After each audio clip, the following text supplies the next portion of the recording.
بسم الله الرحمن الرحيم. متابعينا الكرام، والسلام عليكم ورحمة الله وبركاته.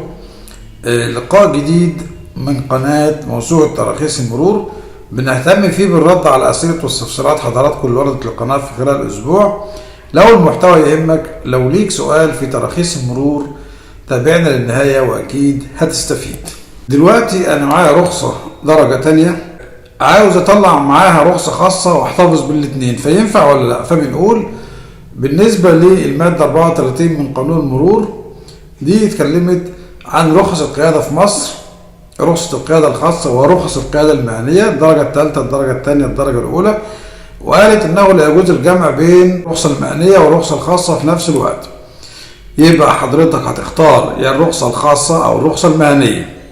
طيب أنا معايا رخصة مهنية، عاوز أطلع رخصة خاصة، ففي الحالة ديت لازم تستغنى عن الرخصة المهنية وتسلمها للمرور. طب تستغنى عنها ازاي؟ بتعمل لها شهاده مخالفات وتروح المرور تاخد شهاده بيانات للتامينات علشان تقفل ملف الرخصه في التامينات. بينكتب لك في شهاده البيانات ان حضرتك تقدمت الاستغناء عن رخصه القياده المهنيه رقم كذا بتاريخ كذا، وبيانات الرخصه كالتالي. بيعمل لك تدرج للرخصه المهنيه من ساعه ما طلعتها اول مره لحد دلوقتي، وفي الاخر بيقول المذكور تقدم الاستغناء عن الترخيص وتسليم الرخصة المهنية. سلمت الرخصة المهنية، سلمت معاها شهادة المخالفات، قفلت ملف الرخصة في التأمينات، بتحول خاصة بعد كده، بتكشف كومسيون سواء في المجلس الطبي العام أو في الكشف الطبي بتاع أمان الموجود في المرور على حسب المرور نفسه. لو أنت مسلم الرخصة طبي يبقى لازم هتكشف في المجلس الطبي العام عشان تاخد رخصة خاصة. كشفت تبان اللياقة الطبية، بتاخد رخصة خاصة مكان الرخصة المهنية بدون اختبار فني في القيادة. يبقى ما بختبرش تاني لما بسلم الرخصة المهنية الدرجة التانية واخد مكانها رخصة خاصة. في الحالة دي ما بختبرش تاني. بخصوص الجمع بين الرخصتين، زي ما قلنا ما فيش جمع، ما ينفعش او لا يجوز الجمع بين رخصة القيادة المهنية ورخصة القيادة الخاصة في نفس الوقت. يبقى حضرتك اللي هتختار تحتفظ بالرخصة المهنية الدرجة الثانية أو تستبدلها برخصة خاصة على حسب رغبتك أنت وعلى حسب حاجتك للرخصة. يبقى أنت اللي بتقرر تحتفظ بالرخصة المهنية الدرجة الثانية أو بتسلمها وتاخد مكانها رخصة خاصة على حسب احتياجك ليها. بالنسبة لتجديد الرخصة إلكترونيا، فبنقول ممكن تجديد رخصة القيادة إلكترونيا عن طريق موقع المرور التابع لوزارة الداخلية. إنما رخص القيادة المهنية ما بتتجددش عن طريق موقع المرور، بتتجدد اما حضرتك بتكشف كومسيون وبتروح المرور نفسه تسلم الاوراق بتاعتك.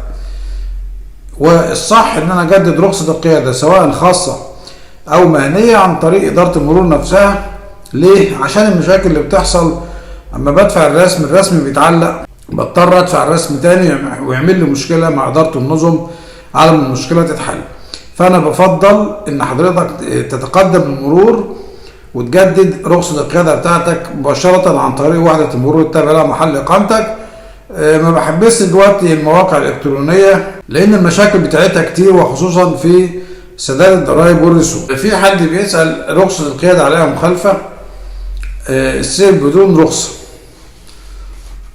بس الرخصة موجودة معايا فممكن أعمل فيها تظلم.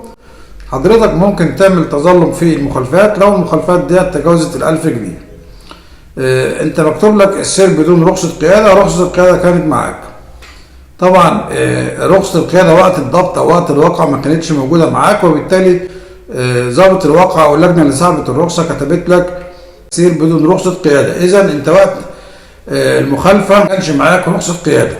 في احوال كتيرة بتحصل ان حضرتك الرخصة تكون مسحوبة وتاخد الرخصة وتمشي، او عن طريق واسطة او عن طريق معرفة بتسترد رخصة القيادة بتاعتك تاني ومعتقد كده ان المشكلة اتحلت. رخصة القيادة اتسحبت، ادالك وصل سحب، في لقيت واسطة او لقيت معرفة بطريقة او باخرى جاب لك رخصة القيادة من الضابط او من المرور اللي مسحبه منه، انت اعتقدت ان المشكلة انتهت. المشكلة ما انتهتش، انت استرديت الرخصة بس المخالفة بترسل على نيابة المرور، وبالتالي حضرتك لما رحت نيابة المرور لقيت المخالفة مقيدة هناك، وبالتالي لازم دفع المخالفة وتعمل فيها تظلم لو زادت زي ما قلنا على 1000 جنيه. فحاول عارف ان ليك حق، حاول تقابل حد من المسؤولين، رئيس النيابه الموجود او مدير النيابه، بحيث تعمل تظلم وتسترد رخصتك تاني. انا كنت سواق في الجيش، معايا رخصه درجه اولى، فنوع الرخصه المهنيه اللي هتطلع بعد كده من مرور ايه؟ علما بان انا كشفت كومسيون، ايه الاجراءات اللي بتتبع بعد كده؟ فبنقول حضرتك كان معاك رخصه قياده عسكريه اثناء الخدمه العسكريه، سواء الرخصه ديت كانت طالعه من القوات المسلحه او رخصه قياده شرطيه طالعه من المرور التابع له مقر الجهه الشرطيه اللي حضرتك كنت مجند فيها. اول اجراء بتعمله زي ما قلنا، بتحدد جلسه كومسيون. كشفت كومسيون، الكشف بيرجع المرور تاني، بتطلع الرخصه بدون اختبار فني في القياده. بالنسبه للرخصه العسكريه زي ما قلنا، موجود مع حضرتك شهاده الخدمه العسكريه، مدون في ظهرها كل بيانات الرخصه العسكريه، تاريخ الاستخراج، تاريخ نهايه الخدمه، الكلام ده كله. لو حضرتك مجند او كنت مجند في الداخليه او في الشرطه، بتطلع رخصه قياده شرطيه زي ما قلنا من اداره المرور او من وحده المرور التابع له الجهه الشرطيه اللي حضرتك كنت مجند فيها. معاك شهاده بيانات لرخصه القياده الشرطيه، تتقدم للمرور بيها وتطلع رخصه قياده مدنيه مكان الرخصه الشرطيه او الرخصه العسكريه. طيب نوع الرخصه اللي هاخدها ايه؟ درجه ثالثه ولا درجه ثانيه؟ فبنقول حضرتك بنحسب مده الرخصه العسكريه معاك قد ايه. مده الرخصه العسكريه معاك 3 سنين فاكتر، فبتاخد مكانها رخصه قياده درجه ثانيه. طيب انا قضيت في الجيش سواق 2 و9 شهور، ما كملتش 3 سنين، ففي الحاله دي طالما اقل من 3 سنين بتطلع رخصه قياده مهنيه درجه ثالثه بعد فتره بسيطه. يعني مثلا لو كنت مطلع الرخصه العسكريه ب2 و9 شهور، يبقى فاضل لي عشان اكمل 3 سنين 3 شهور، فبطلع رخصه القياده المهنيه الدرجه الثالثه ب3 شهور. بعد ال3 شهور ما بينتهوا بمشي في اجراءات الاستبدال للدرجه الثانيه، يبقى بطلع رخصه قياده مدنيه مهنيه درجه ثالثه. لو مده الخدمه العسكريه او مده سواقتي في الجيش اقل من 3 سنين، انا كنت سواق في الجيش اقل من 3 سنين باخد رخصه درجه ثالثه، ازيد من 3 سنين باخد رخصه درجه ثانيه. حبيت استبدل بعد كده لازم يعدي ال3 سنين من الحصول على الدرجه الثالثه. طب ال3 سنين دولت بيتحسبوا ازاي؟ بنحسب مدتين، مده الرخصه العسكريه كانت مثلا ب2 و9 شهور، والرخصه المدنيه 3 شهور كمالة ال3 سنين، يبقى كده كملنا 3 سنين. اما جمعنا الرخصه العسكريه على الرخصه المهنيه من حق الاستبدال بعد كده. حاولنا نجاوب على معظم اسئله واستفسارات حضراتكم اللي وردت في القناه. لا تنسونا بصالح الدعاء، ولا تنسى الاشتراك في القناه. شكرا، والسلام عليكم ورحمه الله وبركاته.